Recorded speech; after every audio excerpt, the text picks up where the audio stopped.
Merry Meet Annie here. This video is a companion to the two I've uploaded on meditation and visualization because there's something left out of them. Did you recognize something was missing? Why? What does this have to do with our spiritual practice? As practitioners of any form of modern paganism, specifically if we are practitioners of Wicca, why meditation? Why visualization? Let's start with meditation. We need to be able to be at peace, to be calm, to be quiet, to be centered. We live very, very busy lives. Very difficult to separate ourselves out even for a moment in our busy days. And it doesn't happen accidentally. We have to make it happen. We are still to know ourselves, to be quietly within ourselves, to be aware of our emotions. Very importantly in meditation, to be aware what rises up from in us and what is a reaction to what's coming to us from outside. A very important way to be in the world in such a way which has us healthy emotionally and balanced emotionally.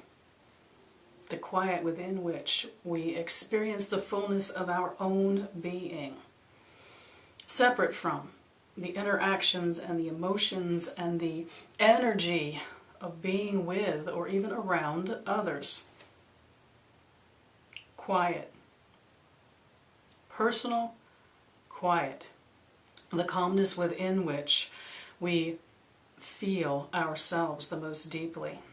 And from that will rise our personal deep knowing, the wisdom that we already have, that we are striving to open up into ourselves, to the things that we already know, the things that we need to remember, and the new things that we learn about ourselves all of the time. The quiet within which we know ourselves and come to know ourselves. In that quiet, we seek for a slight distancing from the hubbub of the world around us, seen momentarily as distraction. We're drawing to a place which is purely for us and of us, not in a selfish sense, but a sense for us to connect to what centers us, what is the deep knowing within us. And in that process, if we are opening up to experience of a spiritual and energetic existence outside of us, it is the quiet within which we hear the voice of our gods. It is the quiet within which the divine will whisper or yell at us when we open ourselves up to what is greater than us. I have had a similar experience to meditation in the sense of this opening up to what's greater than by meditating in a crowded place. We're coming up on that time of year when the malls are this huge hubbub of activity and noise of humanity. You can do a meditation about calming and peaceful and centered activity in the midst of that, because if you disconnect from the individuals around you and you hear the commotion and the noise, everything from the speaking to the motion of bodies to the breathing around you to the music you hear, if you make all that be an expression of everything that's outside of you and greater than you, it can become a meditation in peace, a release to something that is larger than yourself. So meditation is this wonderful experience of opposites, the going into your most private, intimate part, and the total release of that and opening up to whatever comes to you. A spiritual being who is on the journey of learning about themselves and experiencing what is must be able to take the quiet time to center and be with their deepest self, and in quiet moments to be using their instinct and their awareness to what comes to them, what speaks to them. It's also the place from which you very safely reach out, because you're reaching from that place you know yourself, who you are, in the here and the now. And when you reach up from that in meditation, you return to that, your body, as your safe haven, your home, the place you know best. Meditation to me, it's not about emptying the mind to get to a quiet spot. It's about creating the possibility and the reward of silence. Visualization. We use some of the same techniques for both of these, but visualization is a very different thing to my mind. Visualization is seeing clearly what is and what can be. We use it in neo-pagan practices and specifically in Wicca to abet our magics and the work that we do. Everything from the time we are in circle, when we use visualizations, if we are in group, so that we are all seeing and experiencing something similar, or when we are alone, to create a vision which we recognize at every step of our ritual as the familiar. I've been here before. I know what this feels like. I know what this looks like when we come to create it in a visual sense. Working our magics, it's all about visualization. It's all about the fact that we know this world absolutely. We know it absolutely in the sense of our ability to know it, what we've experienced of it. We own that, we know that, we understand it. And when we have the power to visualize a change in that, the power of magic, we visualize what something can be at a physical level or an emotional, intellectual level, and we offer that out in our magics and we work to attain that. At the deeply spiritual level, for a traditional Wiccan, visualization is visualizing what is on what we refer to as the other side, or the etheric level.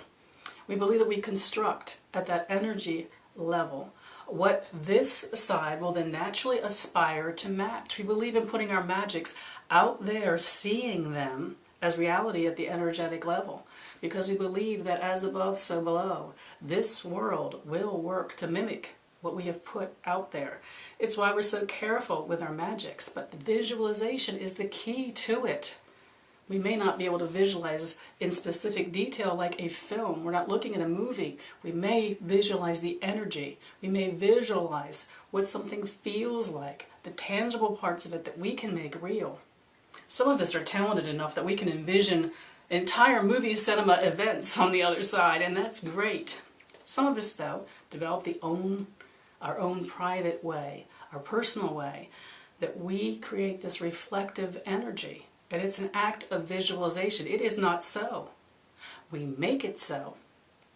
We visualize it to be. We put it out there, and it will become. It's the work of our magics. When we're in circle, and we are envisioning where the boundaries of our circle are, it's an act of visualization. It is not truly there until we visualize it is so. And because we have determined it is so, and we have put it out there in our minds, it is as real as if it physically existed, as if there was a perfect bubble of reality that we could touch, that is the circle around us. Very, very powerful part of who we are and why we learn the techniques of visualization. Our magics are done in our mind. A blue candle doesn't mean a certain thing. We visualize it to mean a certain thing.